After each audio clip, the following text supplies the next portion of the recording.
masyarakat ingkang boten ngertos kentang kimpuling lelakon tumut dados kurban pengising peperangan. Para mirsani menika Kanjeng Rama Dewa menapa boten prayogi dipun sigeg dumugi semanten kemawon supados boten sangsaya kathah kurban-kurban ingkang minangka dados bebanten wonten telenging payudan.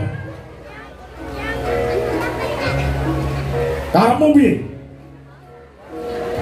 Pangapunten. Peperangan menika timbul inggih awit saking paduka Kanjeng Rama Dewa Rakwanaraja.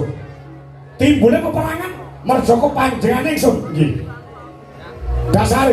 Dasare paduka wani Nyidra Dewi Rekyang Warasinta garwanipun ingkang sinuwun Prabu Rama Wijaya menika ingkang dados tuksumring perkara utawi pragara ingkang nimbrung wonten negaring Alengka satemah dumadi peperangan.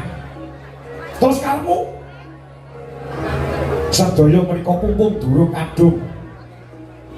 Sedaya menika pumpung durung kadung gelo menika manggone wonten wingking boten wonten gelo menika wonten ngajeng.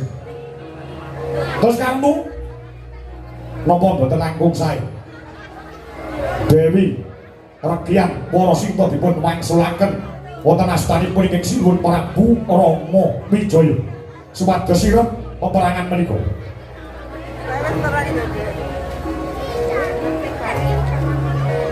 Jen gobokmu rumono